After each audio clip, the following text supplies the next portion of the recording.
Ser podcast.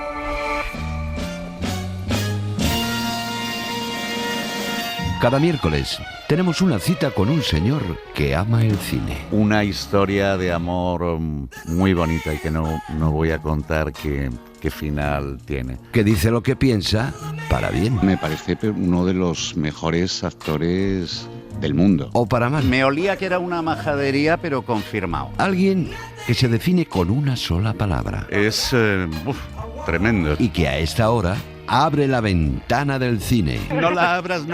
Y la abre. Carlos Bollero.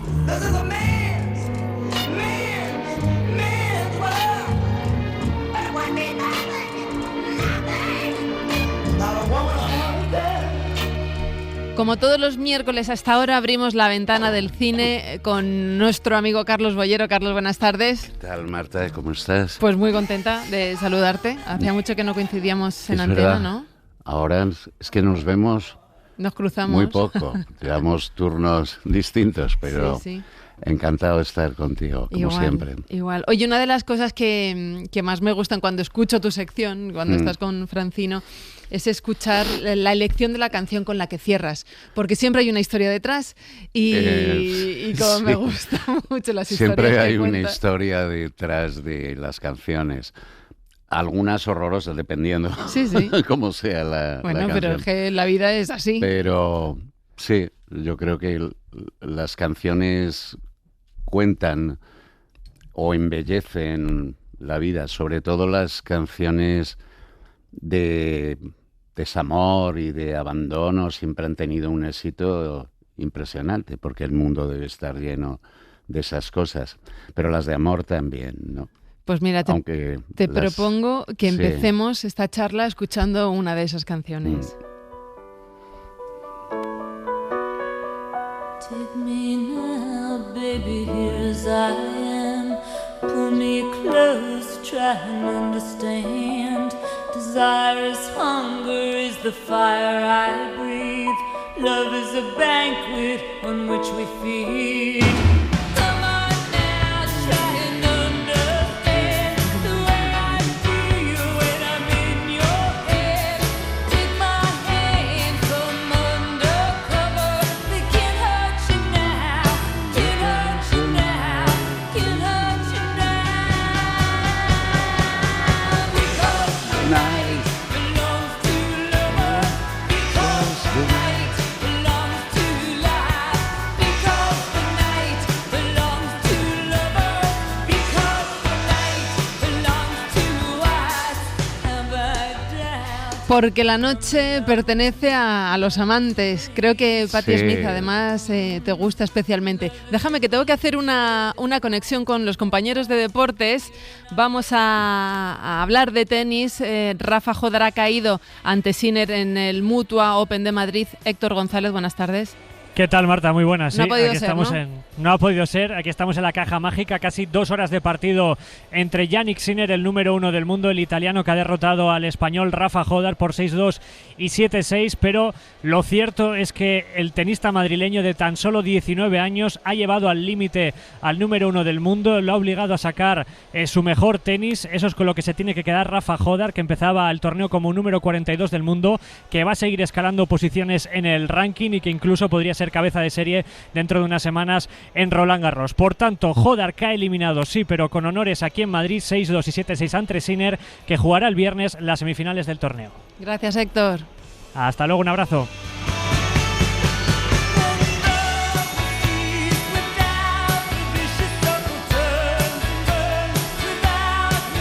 Hemos conocido hoy que Patti Smith vas a recibir el premio Princesa de Asturias de las Artes. El jurado dice sobre ella: intérprete de estilo vigoroso, ha plasmado la rebeldía del individuo en la sociedad en canciones palpitantes, algunas de las cuales ya son iconos de la música popular de nuestro tiempo, y como escritora ha transmitido una visión poética de la vida, comprometida con ofrecer un mensaje de esperanza frente a las injusticias, con una actitud inconformista y transgresora, ejemplo para muchas artistas, ha conmovido a oyentes y lectores de todo el mundo y sigue inspirando a las nuevas generaciones.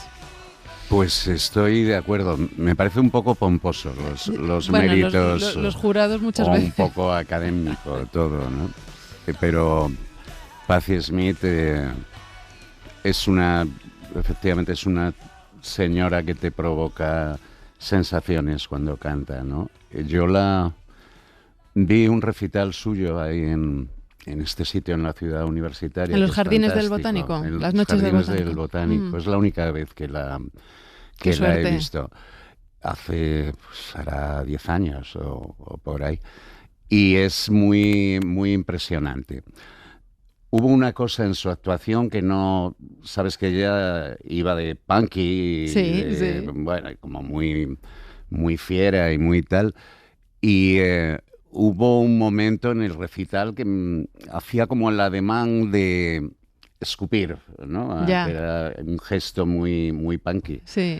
Y dije, pues... me imagino que es puro teatro, pero si llego a estar en primera fila y esta señora me escupe. No sé cómo. Le hubiera quitado toda la poesía. Tiene una voz tan seductora y una fuerza y escribe muy bien. Ella, sabes que su poeta favorito era Rimbaud y ella, con una vida accidentada y muy underground en aquel Nueva York, ¿no? Se relacionó mucho con gente marginal, ¿no? Sí. Y yo creo que le hubiera encantado ser Rimbaud, que no es cualquier cosa.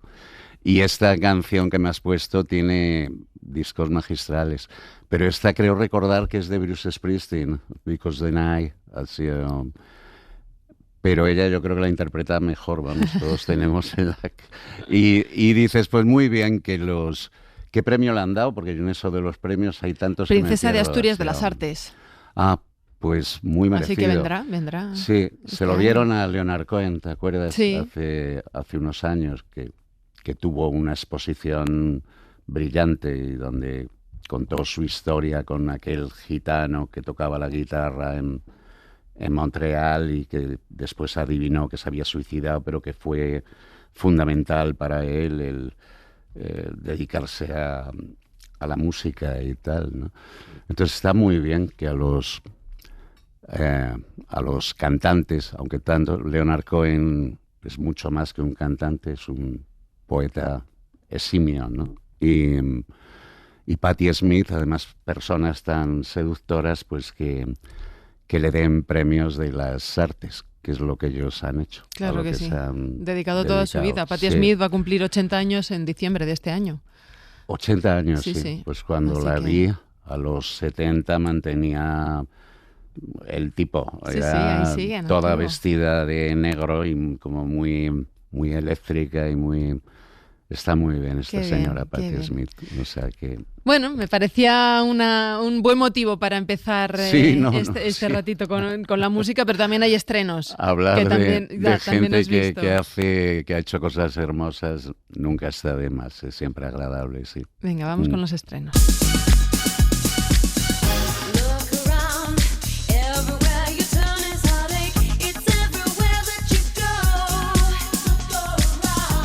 Esta semana los estrenos llegan a los cines mañana jueves, porque el viernes es el 1 de mayo, es festivo, y mañana se estrena la segunda parte de una película que fue un bombazo a principios de los 2000, que es El diablo se viste de Prada. So I used to have your job. Got to go to Paris Fashion Week.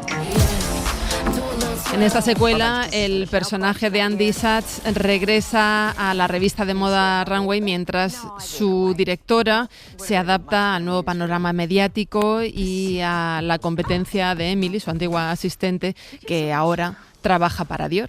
Yo trabajé en tu puesto. Fui a la Semana de la Moda de París.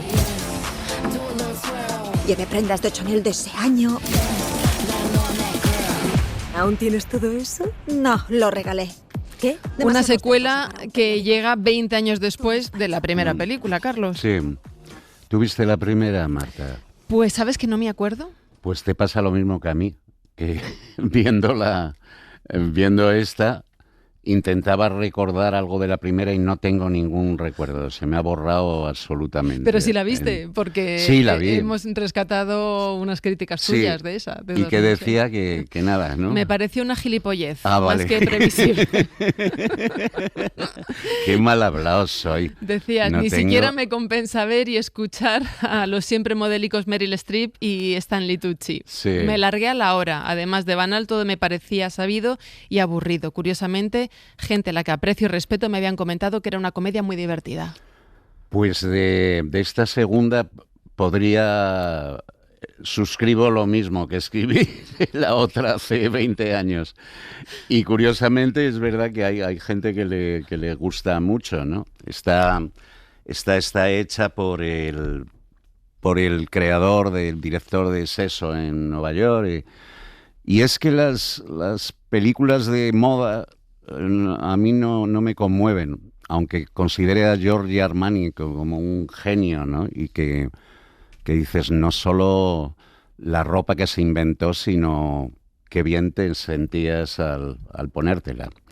Los que tuvieran pasta para vestir de Armani, ¿no? Pero era genial, pero no, es un género lo de las revistas de moda que no me apasiona. Pero te quiero decir, se puede hacer una película extraordinaria también con este tema y pues aquí están contando lo que deparan los nuevos tiempos a las revistas, a la prensa escrita en general y que es muy complicado encontrar ya publicidad cuando vivieron, eso fue fastuoso en épocas, ¿no? Y las tiradas y la gente y aquí trata de describir el nuevo mundo, ¿no? Y la búsqueda de soluciones a esa crisis que puede ser definitiva, ¿no? Y chicas que empezaron por abajo, como pues han ido trepando, igual merecidamente, ¿no? Y la crisis de esa señora todopoderosa, inspirada en Anna Wintour, la directora de Vogue, que constata que ha llegado el invierno cuando todo fue primavera y verano en su carrera. Fue una mujer poderosísima, ¿no? Y encima tiene competencia. Gente joven que dice, bueno, pues igual ya se ha acabado tu reinado y vamos a ver qué me invento yo, ¿no? Pero no, aquí se supone que hay mucha intriga y que puede haber pues, melancolía por el esplendor pasado y estas cosas, pero yo la veo con una indiferencia absoluta. Y cuando me has leído lo que escribí de la otra hace 20 años... en 2006. Digo, pues me ocurre lo mismo. Pero tuvo muchísimo público y calculo que esta también lo va a tener. La primera parte recaudó más de $320 millones en todo el mundo. Joder, eso lo ganamos tú y yo todos los días, Sí, pero vamos... más tú que yo. Sí, es una cifra curiosa. Y...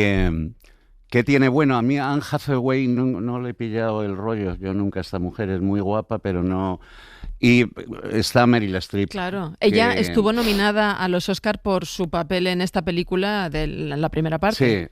Sí, y Meryl Streep nunca falla. Claro. Es perfecta. Es garantía. O sea, sí, se aparece ella, puede interpretar, pero a personajes tan variados y es... yo creo, una de las mejores actrices del mundo, que por cierto Donald Trump dijo que era una actriz sobrevalorada. O sea, Trump también ejerce de crítico de cine. Claro, fue porque... y de música también contra Bruce Springsteen, que dijo que era un gilipollas. Sí, también, que era... Y dices, qué horror ese señor, es que es imposible encontrarle algo.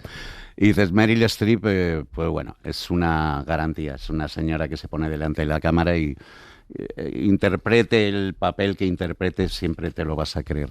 Y tiene un actor, antes los llamaban secundarios injustamente, ahora los llaman actores de reparto, que a mí me parece admirable, que es otro que siempre está perfecto, que es Stanley Tucci, ¿no? Entonces, pues bueno. Que también estuvo en la primera. Sí, que interpreta al director de arte de la revista, otro que ve, pues que se acuerda de las Nieves de antaño, ¿no? Y que asiste a la crisis con mucha impotencia, pero intentando encontrar recursos, ¿no? Todavía para salir adelante. Si la otra dices que dio 370 millones de dólares, pues esta estará pensada para lo mismo, para arrasar entre el público. Entonces, si la gente disfruta mucho con ella y se fascina, pues bendita sea, ¿no? Pero sí. Vamos, no es mi caso, ni con la anterior, ni con esta, y supongo que habrá otra más dentro de unos años, porque La comentaremos. pero que estos filones explotan Claro. hasta el infinito, ¿no? Claro. Pero vamos, a mí no me ha turbado así. Vamos a ver qué te ha parecido el siguiente estreno, que es entiendo que una película un poco más pequeñita. I'm in heaven, and my heart beats so that I can hardly speak. Se llama La isla de Amrum. La película nos sitúa en la Alemania de los últimos días de la Segunda Guerra Mundial. Allí un niño de 12 años pesca focas por la noche y trabaja en la granja de su familia para ayudar a su madre. Was tut man Hitler sein Skit kriegt you an? Kommt Vater jetzt nach Haus? Wer kommst du nachher? Wenn der Krieg bald vorbei ist. Así suena en la versión original y así. Que esta maldita guerra de Hitler se acabe. ¿Padre volverá ahora a casa? ¿Por qué lo preguntas? Porque la guerra se acaba. ¿Quién dice que la guerra está a punto de acabarse? ¿Cómo está tu madre? Desde que falleció el Führer no come. La madre, que está casada con un oficial nazi, ¿no? Vive asustada ante la perspectiva de que la guerra se pueda acabar. Sí. Es muy curioso que, así como se han rodado miles de películas sobre la guerra mundial, el triunfo de los aliados, y se seguirán haciendo, imagino que es un filón que da para muchísimo tiempo, son muy pocas las que se han ocupado de lo que ocurrió entre los vencidos, ¿no? Y aquí está muy bien que cuenten, o sea, las reacciones de los niños. O sea, la guerra mundial está terminando, la derrota de Alemania es inminente. Y dices, ¿qué le pasó a la gente en Alemania a raíz de la derrota? O sea, de eso no se hacen películas, no se han hecho películas de los bombardeos sobre Dresde, que al parecer fueron algo salvaje, la invasión de Berlín, o sea, que violaron a todas las mujeres, concretamente el ejército ruso, sobre Hiroshima y Nagasaki. Tampoco hay como un velo ahí, te quiero decir, cuando pues lo de Hiroshima y Nagasaki yo creo que es el mayor espanto dentro de la carrera de espantos que ha ocurrido en una guerra, arrasar dos ciudades con una bomba atómica. Entonces aquí pillan en una isla y tal, que eso es muy original, en una isla alemana, los estertores de esto y cómo empieza la supervivencia, ¿no? Y la protagonizan niños, concretamente uno, el protagonista, que está admirable, ¿no? El de 12 años. Sí, un crío que se llama Jasper Billerbeck y que es tan contenido, tan sutil, tan sensible, ¿no?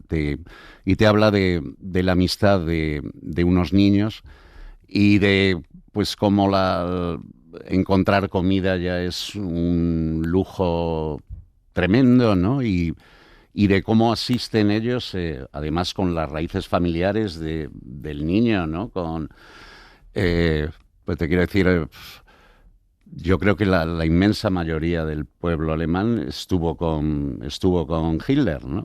Y, o sea, así fue, arrasó en las urnas y fue como un dios para ellos. Y en este pueblo, pues evidentemente hay mucha gente que que vive todavía del viejo esplendor y que el ocaso no lo acaban de entender, ¿no?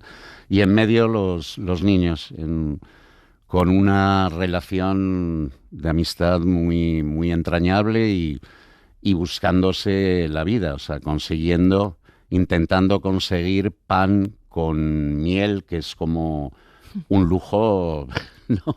Ya en tiempos de carestía. Está contado todo con sutileza y con sensibilidad. O sea, ¿te ha gustado? Sí, me ha gustado. Me parece una película bonita y triste. No excepcional, pero es que ya tampoco buscas cosas excepcionales. Pero que la sigues bien y me interesan los niños y su rollo y su mirada ante el desastre, ¿no? Y era el comienzo del desastre, o sea, cuando la guerra está acabándose. Imagínate lo que debió de ser la supervivencia después. Creo que la historia está basada en la vida del director Hark Bohm, que co-guioniza la película. Co-guionista de la película. Y la dirige un señor turco que se llama Fatih Akin. ¿El de Goodbye Lenin? No, Goodbye Lenin no. Era el director. Creo que no, pero tampoco estoy seguro, porque como ya perdió hasta la memoria, pues igual era el de Goodbye Lenin. Yo recuerdo de él, del Fatih Akin, una que se llama Al otro lado. Sí, que fue Palma de Oro en 2007. Sí. Y cuando me comentaban, es de Fatih Akin, pues críticos o gente de los festivales, pues tampoco se me había olvidado, a excepción de esa que te Al cuento. Otro lado, sí. Pero vamos, creo recordar que era un señor que sus películas siempre se ponen en los festivales y tal. Y esta, ya te digo, me ha parecido sensible y bonita. Qué bien. Y luego en medio de un paisaje, porque Alemania no te imaginas islas en Alemania, ¿no? Es verdad. Piensas en Alemania. Sobre todo relacionando con la Segunda Guerra Mundial, ¿no? Sí, pero... Y tiene... Estéticamente es muy hermosa. El paisaje está muy bien recogido. Te quiero decir, sin volverme loco, pero es una película que me Bueno, parece, dos opciones muy diferentes me parece bonita. para pues este claro, fin de semana. O Prada y todo este rollo. Y o tal, La Isla de Amrum. Oye, háblame de Amrum. Tu canción de cierre rápidamente para poder escucharla.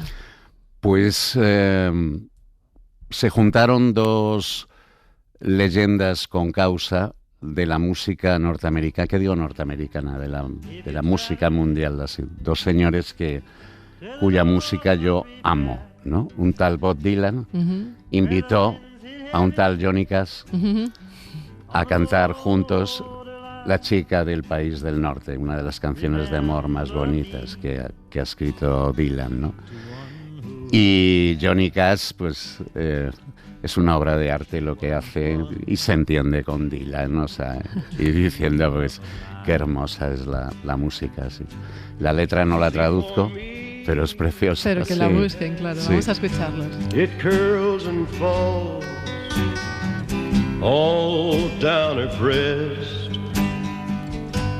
See for me that her hair's hanging down.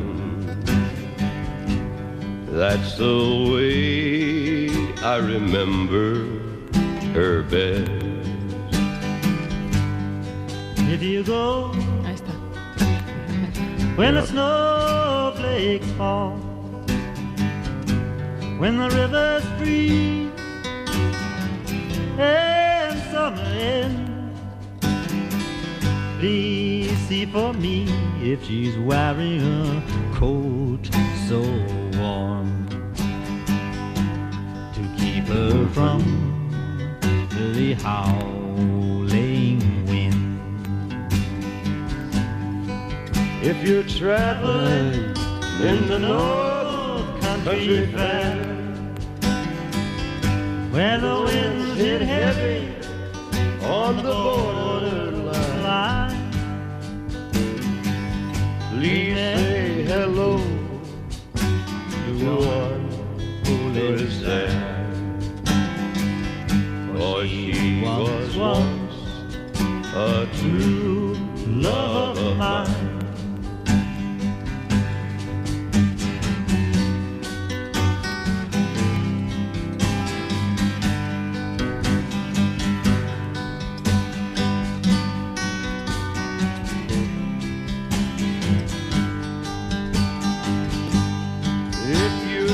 pilot in the North Country Fair,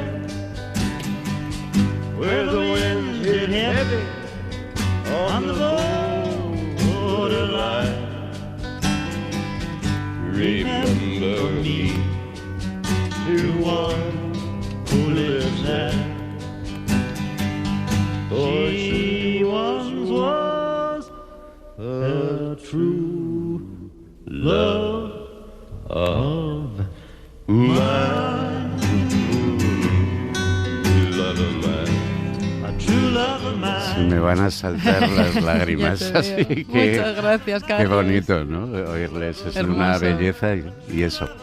Pues que le cuente, dice, cuéntale que ella alguna vez fue mi verdadero amor, ¿no?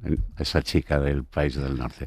Pues muchas gracias por ponerla entera, además. Hasta la semana que viene. Hoy no tengo ninguna duda de que vivimos en una simulación. ¿Cómo escapamos de ella? El paradero del submarino Ara San Juan sería un absoluto misterio. Cuando uno llega a una cárcel, uno tiene que hacer un check-in, como si fuera un hotel. No solo incluye las 3 comidas, sino que también incluye un servicio de puñaladas y violaciones. No tengas miedo. Bebé, felices sueños, princesa. Los pilotos buenos están muy cotizados. Las bandas se los disputan. ¡Que me des mi dinero, hostia! El Club de la Escucha. Las mejores historias de los podcasts con Eugenio Viñas.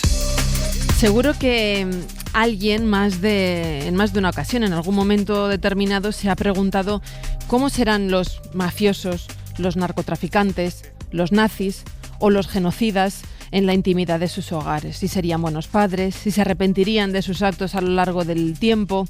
En este Club de la Escucha vamos a hablar de un podcast que se titula El apellido que les dejo, que reúne testimonios sobre cómo es vivir o cómo fue vivir con un genocida durante la dictadura argentina, cómo los responsables del plan sistemático de miles de desapariciones y de torturas eran después de trabajar cuando volvían a sus hogares. Y yo no entendía qué hacía mi papá, de qué trabajaba, qué era lo que hacía exactamente. Y se lo pregunté. Él había venido a verme al departamento donde yo vivía con mi mamá, en la calle Valentín Gómez, entre Salguero y Bulnes, me acuerdo. Él había venido porque él pagaba nuestro alquiler. Pero el clima estaba muy enrarecido. Yo le pregunté de qué iba su trabajo y él me dijo, yo no pregunto de qué va el tuyo, cómo haces tu trabajo, vos no preguntes cómo hago yo el mío. Eugenio Viñas, buenas tardes. ¿Qué tal, Marta? Buenas tardes. Claro, no preguntes porque lo que hay detrás no te va a gustar saberlo. Exacto. ¿Qué es lo que destacarías de El apellido que les dejo? Bueno, este podcast que es completamente independiente, que en 5 episodios de 15 minutos cada uno de ellos, creo que lo que tiene es una capacidad de asomarnos a esa cruda realidad de las preguntas que te hacías al inicio de esta sección y, bueno, sobre todo cómo esos hombres participaron del golpe de Estado, que por cierto acaba de cumplir 50 años, hace nada, muy pocas fechas. Conocemos en estos 5 episodios cuáles eran sus roles, porque tenían funciones muy distintas, son como personajes muy distintos entre sí, pero están unidos, eso sí, por el régimen de terror que inundó también sus hogares de otra manera, ¿no? Estos 5 testimonios directos, 4 mujeres y un hombre, son frontales, son episodios súper directos, súper cortos, que van al grano, son como biografías de personas anónimas que están atravesadas por esta realidad y también por esa pesadilla que les viene acompañando desde entonces. Belén Ríos, buenas tardes. Hola, ¿qué tal? ¿Cómo están? Belén es periodista, es productora de este podcast, El apellido que les dejo. Nos atiendes desde Argentina. Estábamos escuchando a Viviana Reibaldi, que es hija de Julio Reibaldi. Ella es una de las 5 protagonistas de este podcast. ¿Cómo surgió la idea de contar sus historias? Exacto, Viviana es la protagonista del primer capítulo del podcast. La idea viene ya hace un tiempo. Yo conocí a la organización de estos hijos en el año 2017, si no me equivoco, 2017-2018. Ellos empiezan a surgir como un colectivo social, un colectivo político, y tuvieron sus primeras apariciones en medios, pero no mucho reconocimiento. En esa época yo estaba estudiando periodismo y recuerdo que me había quedado muy presente esas historias porque, nada, me impactó y me conmovió mucho todo lo que tenían para contar. Y el tiempo pasó y hace aproximadamente 2 años yo hice una diplomatura de producción de podcast con una escuela de periodismo y Anfibia. Y bueno, ahí seleccionaron como grupos al azar para hacer trabajos finales, y en el grupo que me tocó somos 4 personas trabajando en esta producción. Cada uno propuso sus ideas. A mí me pareció que estaba bueno poder contar estas historias y rápidamente todos mis compañeros me dijeron sí, hagámoslo, la idea está buena.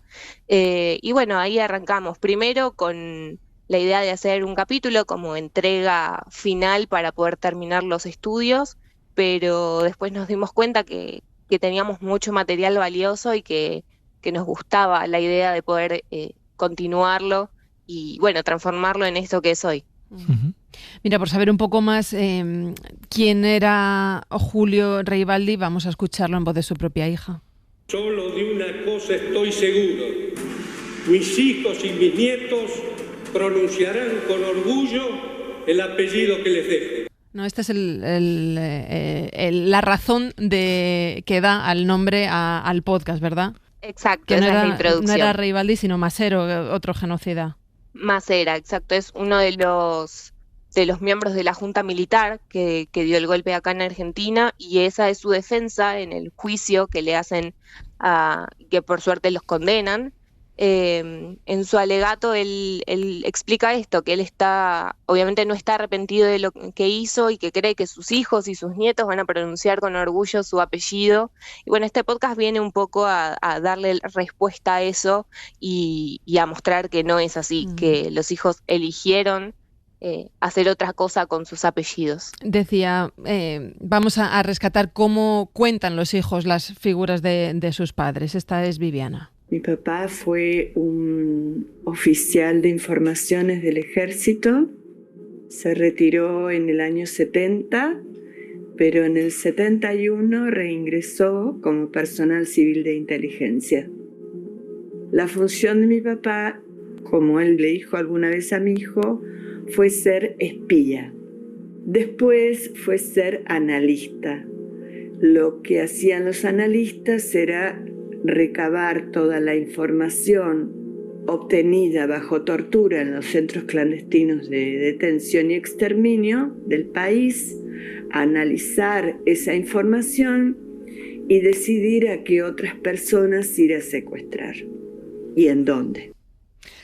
Y luego como padre, ¿cómo era un señor así dentro de su propia casa? Yo era muy aplicada y muy cumplidora con el colegio, y cada vez que tenía que llevar algo, a quien podía pedírselo era mi papá. Si necesitaba algo raro, como las regletas, todas esas cosas se las tenía que pedir a mi papá porque mi mamá no. Entonces yo sentía ese apoyo, lo sentía en mi papá, que con él podía hablar, que con él podía pedirle alguna cosa. Era el apoyo que tenía en lo cotidiano. Con los años, Viviana forjó la figura de un padre amoroso. No sé si amoroso, cariñoso conmigo. Pero con él, fíjate, estaba este doble lazo. Porque yo era una nenita y cuando lo veía con el uniforme me asustaba. Como si no fuera mi papá, como si fueran 2 personas, ¿no? Porque era violento con mi mamá, violento con mi hermano.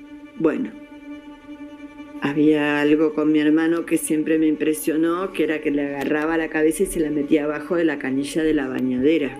Y mi hermano me dio como que se ahogaba ahí en el agua. Era algo espantoso, yo lloraba, gritaba y le pedía a mi papá por favor que no dejara. Nunca pude meter la cabeza abajo del agua, sé nadar, pero no pude aprender a tirarme a la pileta de cabeza porque yo siento que me ahogo. Toda una cosa muy oscura.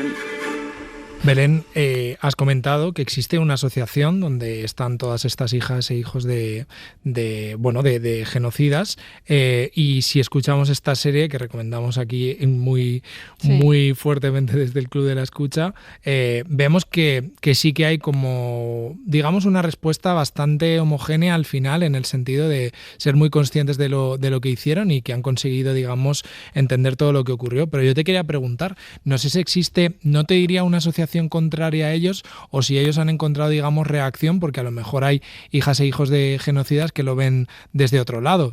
Te lo pregunto también un poco también con todo el contexto argentino de los últimos años, pero no sé si existe también, digamos, otro punto de vista en este sentido, en entender a sus genocidas como, no sé, como parte de una solución hace 50 años. Sí, por supuesto. De hecho, por lo que nos comentan, estos hijos son la gran mayoría los que avalan, ¿no? La actuación de sus padres. Es muy difícil también, supongo, cuando uno es criado de cierta manera y desde muy chico te explican solo una versión de la historia y tan maniobrada, entender y poder salir de esos lugares y posicionarse. Si bien no hay ningún tipo de colectivo armado, o al menos no que yo tenga conocimiento, sí, en la mayoría de los casos, incluso ellos tienen sus propios familiares, hay algunos de sus hermanos que sí avalan lo que hicieron sus padres. Claro. Claro, es que es muy valioso para mí, escuchando el podcast, conocer cómo fue pues el día a día de los hijos de estas personas, y cómo, lo que tú cuentas, Belén, cómo se dan cuenta el shock que es para ellos el poner nombre a lo que sus padres, a quien ellos quieren, ¿no? Hay una que te dice, es que no es incompatible el repudio, la condena de sus actos hacia el amor que yo tenía a ese hombre, claro, era su padre. ¿Cómo han sido esas entrevistas? ¿Cómo han sido esos encuentros con cada una de las personas a las que entrevistáis? Sí, totalmente. Cada uno tiene su propia historia y su propia forma de afrontarlo, pero sí, creo que es increíble y de un valor enorme lo que han hecho. Las entrevistas, la mayoría de ellas fueron presenciales. Los hijos nos recibieron en sus casas, nos abrieron las puertas, nos invitaron a escuchar sus historias muy amablemente. Hubo un solo capítulo que por una cuestión de distancia únicamente se hizo a través de Zoom, pero sí, escuchar las historias, y para nosotros que nos las hayan compartido y hayan confiado en, bueno, después también nuestra producción, ¿no? Cómo nosotros íbamos a contar esas historias, es muy gratificante. Creo que nos fuimos un poco acostumbrando a la crudeza de esas historias a medida que iban pasando las entrevistas, porque obviamente uno siempre trata de ser lo más profesional posible, pero obviamente que es conmovedor. ¿Cómo se están acogiendo este podcast en la actual Argentina de Milei? Bueno, es un tanto difícil. Creo que si bien viene en un momento importante, el avance de la derecha ha hecho que se pongan en discusión cuestiones que creíamos que ya estaban saldadas, desde discusiones de cifras, desde si estaba bien o estaba mal lo que hicieron. De hecho, hay condenas que confirman que está mal, pero bueno, esto que les decía, el avance de la derecha hizo que retomen esas discusiones. Así que está como mucho más permitido quizás opinar y hablar en contra de todo lo que implica los derechos humanos. Así que creo incluso que cuestionar, ¿no?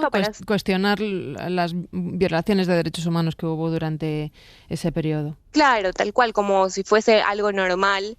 Pero bueno, también eso fue para nosotros un desafío, y creo que la convicción que teníamos de poder sacarlo en este momento que se reabren ciertas discusiones, el hecho de decir, bueno, estas personas no solo fueron genocidas, sino que también fueron personas siniestras incluso en sus propias casas, ¿no? Por ahí se discute las condenas y demás, y bueno, no, lo que justamente queríamos mostrar es que están los que están condenados están bien condenados y los que no tuvieron condena deberían tenerla.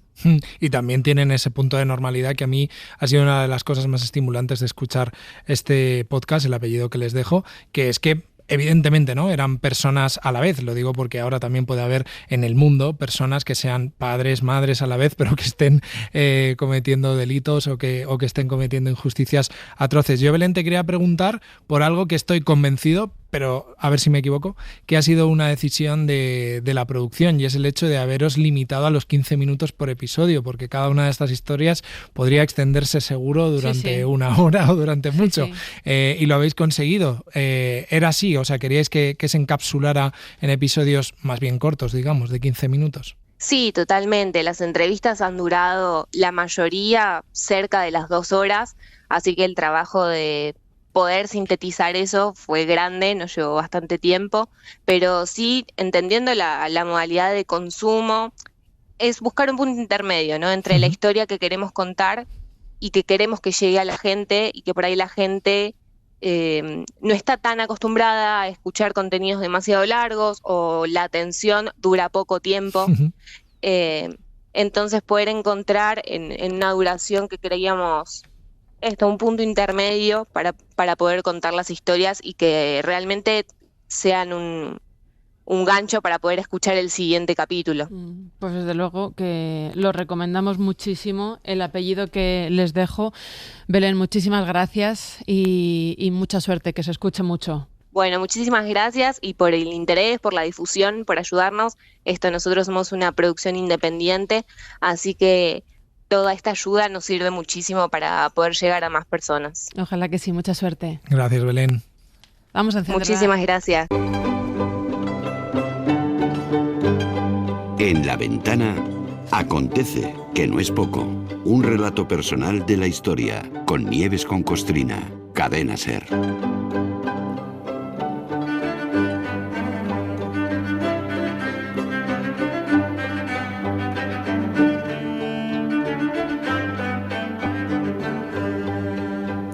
Nieves, buenas tardes.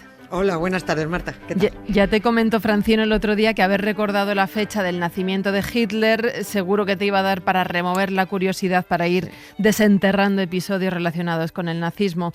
Sobre todo porque alguno de ellos nos toca de manera directa, ¿no? Quiero decir que nos toca nuestra historia. Y como hace pocos días y con motivo de una película que además vino a presentar Carlos Iglesias, recordamos uno de esos episodios, pues hoy vamos a hincarle el diente, ¿no? Vamos con La División Azul. Así es. Y a mí es que el tema me lo inspiró precisamente también la película de Carlos Iglesias. Una película que para mí me basta con que tenga una etiqueta necesaria. Me vale con eso. Es la película La Bala. De Carlos, sí, que ya estuvisteis hablando de ella.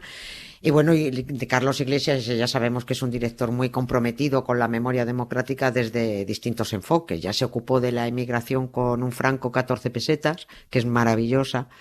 Hispansi, que habla de los niños de la guerra, sí. Y esta, La Bala, que no quiero decir de qué va, porque bueno, pues hay una investigación en torno a una bala que no se desvela hasta el mismísimo final. Es un thriller también. Así que solo diré lo que decía mi madre cuando le preguntabas ¿qué tal la peli? Decía, muy humana. Es muy humana. Siempre decía lo mismo, no la sacabas de ahí. Hoy es muy humana. Yo solo añado que es una película necesaria y pedagógica que reconoce a las víctimas. Que Carlos Iglesias nos lleva de la actualidad a los años 40, de los 40 a los 30, de Ciudad Rodrigo a Rusia, de Rusia a otro pueblo castellano, está yendo y viniendo. Y tanta ida y venida, siguiendo el hilo de la investigación policíaca que emprende un cura cabezota. Puede que haya encontrado al único cura con el que me tomaría una caña, Carlos Iglesias, pero bueno, pero porque es ficción y no existe. Oye, La Bala tiene de fondo a La División Azul, que está rodeada de épica y también de muchos mitos. Muchos mitos.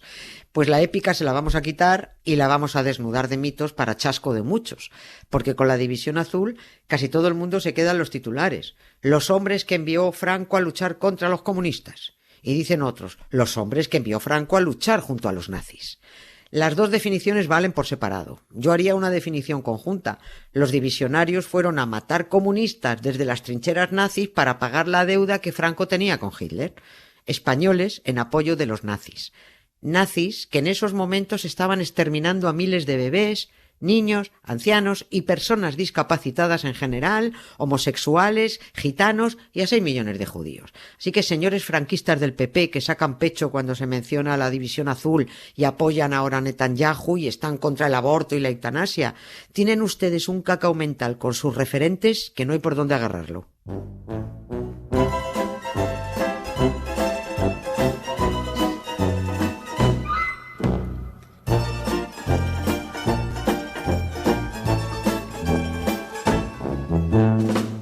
Esa deuda que comentas que tenía Franco con Hitler era por el envío de la Legión Cóndor para apoyar el golpe de Estado. Claro, es así. Pero como Hitler era mucho más listo que Franco, la Legión Cóndor fue un ensayo nazi y España un campo de pruebas para la guerra mundial que estaba preparando el loco este del Führer. Mientras que la División Azul solo sirvió para ayudar a nazis, que encima perdieron. En España, luchando contra la República, murieron 300 alemanes de la Legión Cóndor. En Rusia murieron 5.000 españoles. Y si hay que derribar mitos y quitar épica y lírica a la División Azul, me refiero a unos y a otros, Tanto los que creen que los divisionarios eran todos unos canallas falangistas entusiastas que merecían morir por defender a los nazis, como los que se creen que esos divisionarios fueron mártires que cayeron bajo las balas comunistas. A ver, la mayoría fueron unos desgraciados que solo sirven para el discurso. Y quien quiera saber más, y sobre todo mejor, ahí está el libro titulado La División Azul, Sangre Española en Rusia. Es del historiador Xavier Moreno Juliá de la Universitat Rovira i Virgili. Hace unos años, Sergio del Molino escribió una columna donde pedía, en vez de quitar en Madrid la calle Caídos de la División Azul, cambiar el nombre por Desgraciados de la División Azul. Vendría mejor. Venga, pues empecemos a poner orden en lo que fue la División Azul. Sí, mira, podemos partir del momento en el que el super mega ultranazi del cuñadísimo de Franco, el tontaco del ministro de Asuntos Exteriores Ramón Serrano Suñer, propuso en el Consejo de Ministros, y atención a la fecha, en el Consejo de Ministros del 23 de junio de 1941, el envío de un contingente de voluntarios falangistas para ayudar a los nazis a la invasión de Rusia. Pero dices en el 41, no sé el 23 por qué. De junio. Sí, ¿por qué tanta prisa, no? Hitler acababa de invadir Rusia con la Operación Barbarroja y España ya quería echarle una mano. Es que fíjate, es que la invasión de Rusia empezó el día 22 de junio y al día siguiente los falangistas ya estaban queriendo ayudar a Hitler. La creación de la División Azul le pareció muy bien a Franco. Mira, dijo, así quedó bien con el amigo Hitler. Se la llamó División Azul por las camisas azules de los falangistas, pero el nombre oficial era División Española de Voluntarios. En aquel Consejo de Ministros hubo una bronca tremenda, porque el general José Enrique Varela, ministro del Ejército, llamó tonto con todas sus letras al cuñado de Franco. Y aquí hay un matiz importante. Ese general Varela fue uno de los varios generales y ministros de Franco que aceptaron los sobornos de Winston Churchill, el primer ministro británico, para que convencieran a Franco de que no se entrara en la guerra con Hitler y Mussolini. Los generales patriotas del ejército español, además de asesinar españoles, eran unos corruptos. Convencieron a Franco de que no entrara en la guerra mundial con Hitler porque estaban cobrando por convencerlo. El general Valentín Galarza cobró $1 millón, el general Quindelán cobró $500,000, el general Varela 2 millones. ¿Tú sabes lo que era esto en los años 40? Sí. Era una pasada de pasta. El general Aranda cobró otros 2 millones. Ahí tienes el honor militar del corrupto ejército español. Esto se sabe porque Reino Unido desclasificó toda la documentación con las pruebas de los pagos a los corruptos y todo está recogido en el libro Sobornos del historiador Ángel Viñas. Y si el general Varela estaba aceptando sobornos de Churchill para evitar entrar en guerra, no podía estar a favor de enviar a una división a luchar junto a los nazis. Claro, es que se le podían fastidiar sus $2 millones acordados. Sí, que era una fortuna. Claro. Y en el 41 estaban en plena negociación. Churchill dijo que no pagaría hasta que comprobara que efectivamente España no entraba en la guerra. Por eso no cobraron sus sobornos hasta 1944. Y por eso el general Varela llamó tonto a Serrano Suñer, porque enviar soldados españoles a ayudar a Hitler significaba entrar en la guerra. Claro. De entrada, en cuanto Churchill se enteró de que miles de soldados españoles se unían a las filas de Hitler en el frente ruso, ordenó, de acuerdo con Francia, el embargo de gasolina a España. Bueno, al final el corrupto general Varela cobró, y todos los demás también, y Serrano Suñer consiguió enviar el primer contingente de hombres de la División Azul, todos alegres y contentos, a luchar junto a los nazis. Eso sí, al mando no fueron falangistas sino oficiales del ejército. Había tremendas tensiones entre militares y falangistas, estaban a hostias directamente. Meto otro detalle. A ver. Esto es más anecdótico que otra cosa, pero es que está bien conocerlo. El corrupto general Varela, es una curiosidad, el corrupto general Varela fue luego el suegro de Paco de Lucía. Anda. Sí, que Paco de Lucía estaba en las antípodas ideológicas, como todo el mundo sabe. El escritor y periodista Juan José Téllez, amigo de este programa y colaborador, en la biografía que escribió del guitarrista, Paco de Lucía, el hijo de la portuguesa, se titula, recoge la famosa entrevista que Jesús Quintero le hizo a Paco de Lucía 3 meses después de la muerte de Franco, con el franquismo muy vivo y en un momento de incertidumbre en el que a la opinión pública le interesaba mucho la posición política de los artistas, pero aún no se podía hablar abiertamente. Claro. Y Quintero le preguntó al guitarrista, ¿qué es más importante a la hora de tocar la guitarra, la derecha o la izquierda? Y contestó Paco de Lucía, la izquierda es la que hace música, es creativa, la izquierda es inteligente, la derecha es la que ejecuta. Bueno, aquella entrevista, todo lo he dicho así, estaban hablando de la guitarra. Sí. Pues aquella entrevista le valió a Paco de Lucía, meses después, una paliza que le dieron varios ultraderechistas en la Gran Vía de Madrid, con la que pretendieron romperle los dedos pisoteándole las manos.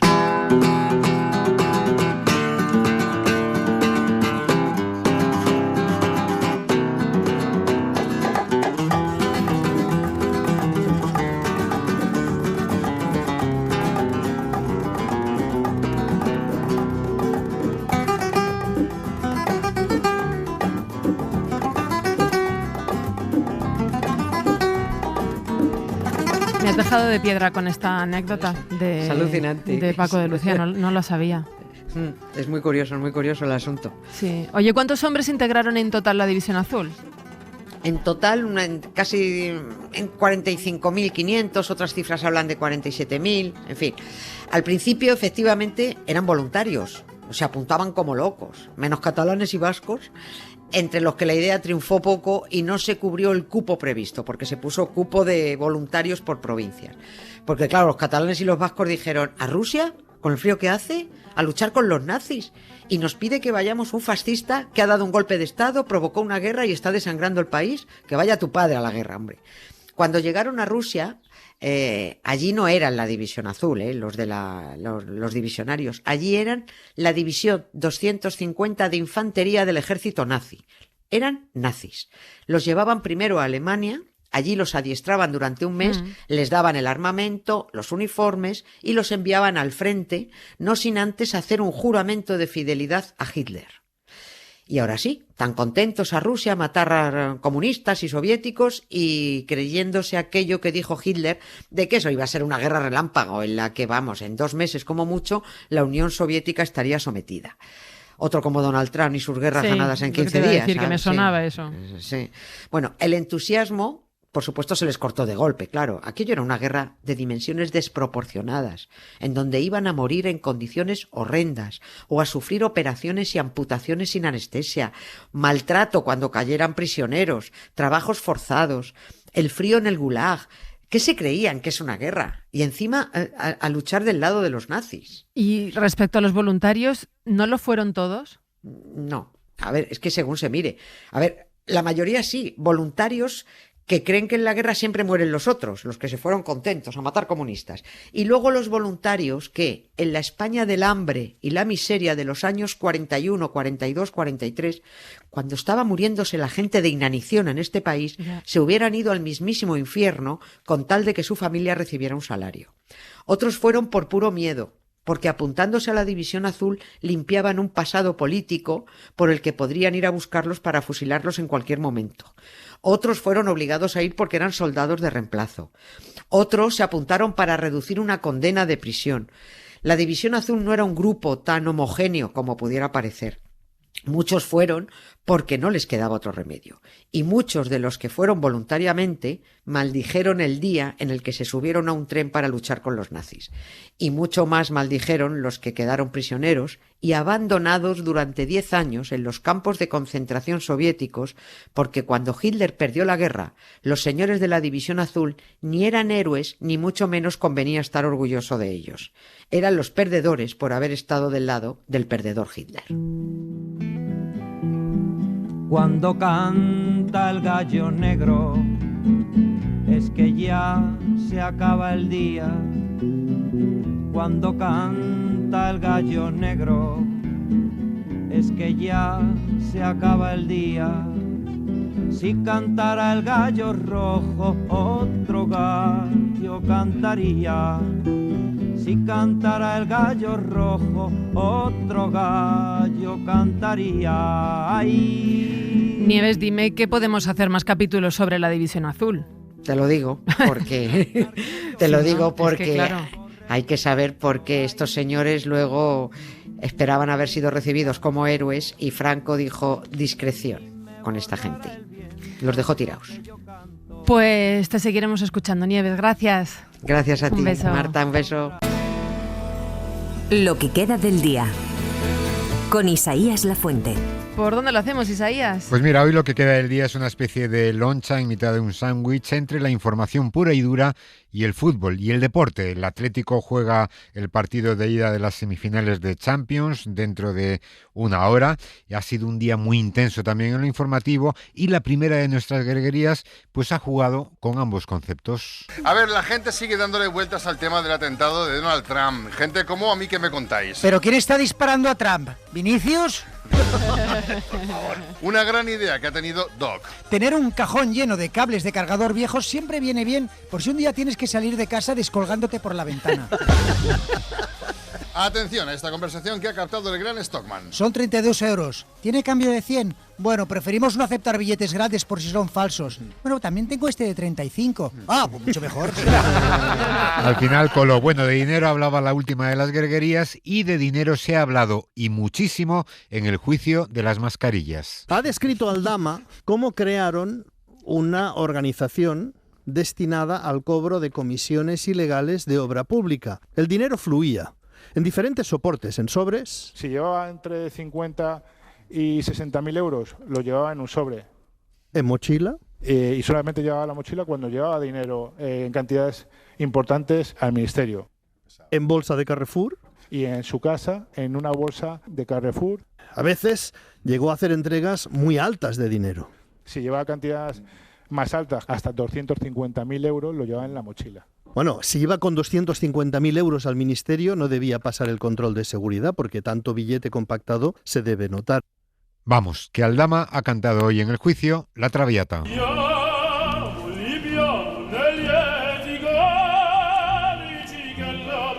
Y claro, Tony Martínez, que no da puntadas sin hilo, cree que quizás haya cantado La Traviata con alguna intención. Aldama ha estado declarando hoy varias horas, nada más comenzar ya estaba diciendo PSOE Pedro Sánchez, PSOE Pedro Sánchez. Digo pocas cosas, pero yo creo que se me entiende. Notaréis que hay algo llamativo o extraño, y es que está diciendo: yo, que pertenezco a una banda criminal. Esto es un poco extraño, pero tiene una explicación. Aldama está en libertad, no está preso, a pesar de estar confesando delitos a troche y moche.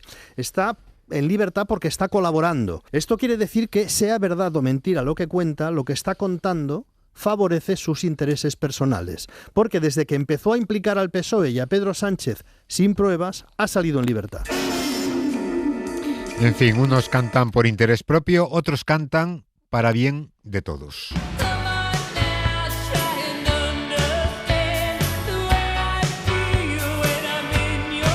Como ella, Patti Smith, que ha sido nombrada Premio Princesa de Asturias de las Artes de este año. Carlos Bollero cree que es un premio muy merecido. Pues estoy de acuerdo. Patti Smith efectivamente es una señora que te provoca sensaciones cuando canta, ¿no? Y es muy, muy impresionante. Tiene una voz tan seductora y una fuerza, y escribe muy bien. Ella, con una vida accidentada y muy underground en aquel Nueva York, ¿no? se relacionó mucho con gente marginal, ¿no? Y yo creo que le hubiera encantado ser Gambo, que no es cualquier cosa. No es cualquier cosa, como ella tampoco lo es. Bueno, a esta cantante la escucharemos cuando venga a recoger el premio Princesa de Asturias. Hoy hemos podido escuchar en la ventana a otro cantante. Seguro que ustedes lo recuerdan, el que deseaba tener 1 millón de amigos. Yo quiero tener 1 millón de amigos y así más fuerte poder cantar. Yo quiero tener 1 millón de amigos y así más fuerte poder cantar. Este era el deseo, pero es que el deseo se ha convertido en realidad y el deseo se hizo en el mundo analógico y ahora con lo digital, con las redes sociales, pues este hombre está un poquito hasta la coronilla del 1 millón de amigos. Han sido los especialistas secundarios los que nos han permitido hablar con él. Sí, cagola. Mala hora, sí, liarme que mi nieto me convenció. Hice un grupo de 1 millón de amigos y metí ahí a todos mis contactos y a los contactos de mis contactos. ¿Y esto, tú administras el grupo, digamos? Sí, ¿cómo se traduce en esto? Pues esto en vos días, buenos días, porque son de todo el mundo, medio millón de mensajes. Good morning, buenas noches. Sí. Porque por la diferencia horaria tú dices vos días y hay un gilipollas diciendo buenas noches. Y es un cipostio. Y si miran, los mensajes se actualizan cada segundo. Es como ver la información de bolsa, ¿no? Claro, no va parando. Hay una foto de comida cada 3,5 segundos. Joder. Un selfie en la playa cada 10 segundos. Uno de montaña cada 15. Sí. 2.700 cumpleaños al día. 300 fallecimientos al día. Porque mis amigos tienen una edad, la mayoría de 290 nacimientos de nietos. Te ponen las fotos de nietos y nietos. Dios mío. La madre que parió los nietos. ¿Habéis visto lo que dice Vox? No es tan disparatado, ¿eh? En fin, que este hombre, el pobre Roberto Carlos, reclama un poquito de silencio. Todo el mundo intentando venderte algo, intentando comprarte, queriendo meterte en su melodrama, su karma, su cama, su salto a la fama, su breve momento de gloria, sus 2 megas de memoria, subirte a su nube como un precio que sube, para luego exhibirte como un estandarte. No encuentro nada más valioso que darte, nada más elegante que este instante de silencio. Que bien saben, aunque sean 2 o 3 segundos de silencio, y es lo que reclamaría Roberto Carlos. Lo recomendado es un ambiente silencioso, que son 35 decibelios. La realidad es que nos tenemos que conformar con no superar los 55, que es lo que marca la Organización Mundial de la Salud, porque a partir de ese valor ya empezamos a tener un daño en el ser humano. Y a partir de 65 ya tenemos una molestia severa crónica. Este hombre es Jesús Alba. Hoy se celebra el Día Internacional de Concienciación sobre el Ruido y él es catedrático de Física Aplicada de la Universidad Politécnica de Valencia y consejero de la Sociedad Española de Acústica. Nos ha dicho que tenemos regulación, pero es que la regulación pues a veces no se cumple. ¿Y por qué? Bueno, hay regulación. Tenemos directiva europea, ley del ruido estatal y tenemos las leyes de ruido autonómicas que luego pasan a las diferentes ordenanzas municipales. Lo que sucede es que en algunos casos pues sí que se adaptan las situaciones y en otros no. Por ejemplo, en el caso de la Comunidad Valenciana, que están obligados las poblaciones de más de 20.000 habitantes a adaptarse a la ley del ruido, pues solo se han adaptado 6 de cada 10 desde el 2003. Pues este año ese Día Internacional de Concienciación sobre el Ruido mira sobre todo a los más pequeños, porque una exposición continua al ruido puede hacer que un chavalillo vaya peor en el colegio, le cueste aprender o que esté más nervioso o irritable de lo habitual. Y eso le pasa a cerca de 600.000 niños y niñas en toda Europa. Y a los mayores, pues mucha atención con los auriculares, porque un volumen excesivo puede dejar huella. Bueno, yo los pondría dentro de los casos de cardiopatía, de los casos de nuevos casos de diabetes que se producen también tipo 2 por culpa del ruido o incluso la aceleración de alguna muerte prematura que marca el mismo estudio europeo, 66.000 personas de muertes prematuras, 22.000 de diabetes o 50.000 de cardiopatías, que se lo piensen a la hora de ponerse los volúmenes altos como con los cascos. Pues hay que tener muchísimo cuidado. Cuando canta el gallo negro es que ya se acaba el día. Frente al ruido presente, miramos a la historia cada tarde con Nieves con Costrina. Hoy nos ha hablado de la famosa División Azul, una unidad que en realidad creó el franquismo para pagar la deuda económica y moral que tenía con Hitler. Los divisionarios fueron a matar comunistas desde las trincheras nazis para pagar la deuda que Franco tenía con Hitler. Españoles en apoyo de los nazis. Nazis que en esos momentos estaban exterminando a miles de bebés, niños, ancianos y personas discapacitadas en general, homosexuales, gitanos y a 6 millones de judíos. En España, luchando contra la República, murieron 300 alemanes de la Legión Cóndor. En Rusia murieron 5.000 españoles. La mayoría sí, voluntarios que creen que en la guerra siempre mueren los otros, los que se fueron contentos a matar comunistas. Y luego los voluntarios que, en la España del hambre y la miseria de los años 41, 42, 43, cuando estaba muriéndose la gente de inanición en este país, se hubieran ido al mismísimo infierno con tal de que su familia recibiera un salario. Pues sí, Otros muchos españoles se fueron miedo, allí precisamente a luchar con el nazismo contra el comunismo, aunque no todos eran precisamente falangistas. Y hoy ha venido Luis Piedrahita a la ventana, nos ha hablado de inventos necesarios que cree que hay que patentar y también hoy nos ha traído otro que apuntaba bien, pero sin embargo cree que deja mucho que desear, el famoso lápiz con la gomita en la otra punta. El lápiz con goma. Sin lugar a duda, uno de los mejores inventos de la historia, si no fuera porque la goma borra como el culo. La idea es insuperable, hay que reconocerlo. Lo que pinta y lo que borra en la misma mano. Es como si los chorizos al infierno, por un lado tuvieran el infierno y por el otro lado el Almax. Y no.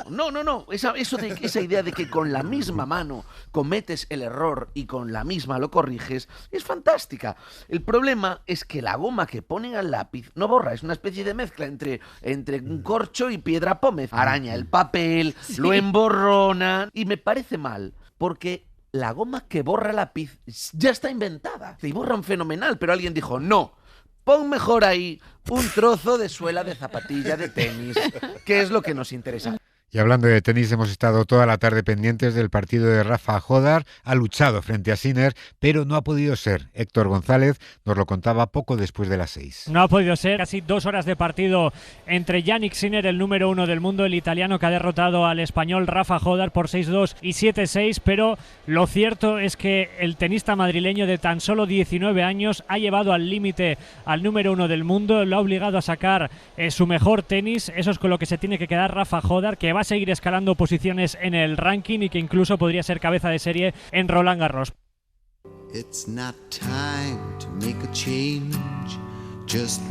Bueno, este chaval llegará alto, entre otras cosas, con la ayuda de su familia, de los suyos, de sus padres. Hoy hemos tenido historias que nos hablaban de hijos y de padres. Esta mañana, por ejemplo, el hijo de José Luis López Vázquez nos ha hablado del rodaje de Mi querida señorita, una película rompedora en una España todavía gris, una película de la que dudó su propio padre en protagonizar. Ya se empiezan las pruebas de vestuario, de maquillaje, de peluquería, y a una semana de empezar a rodar se baja del proyecto. Dice que no lo hace. Incluso el primer día de rodaje, mi padre entra otra vez en crisis con que aquello que está haciendo es ridículo, que él se van a morir de risa los espectadores en cuanto le vean disfrazado de esa guisa. Entonces le coge a Armiñán y le dice, mira, José Luis, vamos a tomarnos un café, sosiégate.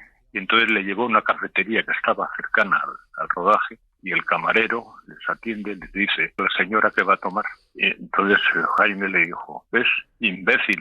Y así fue como luego continuó la película. Y así se animó y protagonizó una gran película. Bueno, su padre, José Luis, lo llevó a ver esta película, pero claro, este chaval con solo 10 añitos, pues no lo entendió muy bien. Extrañamente, mi padre me llevó al cine a verla. Entramos en la sala, a oscuras ya. Y antes de terminar la película, él salió para que no le viera el público, estaba la sala llena. Y bueno, pues lo que un niño de 10 años puede entender, me pareció entretenida, me pareció que mi padre era un señor muy raro, que hacía cosas extrañas y poco más. A veces cuesta entender lo que hacen nuestros padres. Y esta tarde en el Club de la Escucha, un tema bien distinto. Hemos hablado del podcast El apellido que les dejo. Hijos e hijas de represores de la dictadura argentina, verdaderos genocidas, que contaron cómo no supieron a qué se dedicaban sus padres. Ni lo preguntaban, ni cuando lo preguntaban, ellos respondían. Y yo no entendía qué hacía mi papá, de qué trabajaba, qué era lo que hacía exactamente. Y se lo pregunté. Él había venido a verme al departamento donde yo vivía con mi mamá, me acuerdo. Él había venido porque él pagaba nuestro alquiler, pero el clima estaba muy enrarecido. Yo le pregunté de qué iba su trabajo y él me dijo, yo no pregunto de qué va el tuyo, cómo haces tu trabajo, vos no preguntes cómo hago yo el mío. Así de tremendo. Bueno, así se van cruzando las historias aquí en la radio. Hemos tenido también recuerdos más dulces, incluso en un día difícil como el que hoy vivía Miguel. Hoy hablaban en el Rincón y la Esquina de postres y Miguel ha recordado cómo a su padre le encantaban los dulces, la nata especialmente, y lo ha hecho mientras llevaba las cenizas de su padre para enterrar. A ver, yo soy en una situación un poquito especial. Estoy llevando las cenizas de mi padre a la tumba donde estaba mi abuela y ella siempre tenía la ser puesta. Entonces para mí ha sido, y cuando habéis hablado del postre, digo, es la mejor forma de cerrar el ciclo. Mi padre era un goloso espectacular, pero sobre todo lo que le encantaba era la nata. Sí. Y yo, estando una vez en un restaurante de estos que tiene un logo rojo y ponen unas tortitas maravillosas, cuando llegó el postre, mi padre dijo, por favor, ¿me podéis poner unas tortitas, pero con mucha nata? El camarero nos conocía y le sacó una ensaladera llena de nata.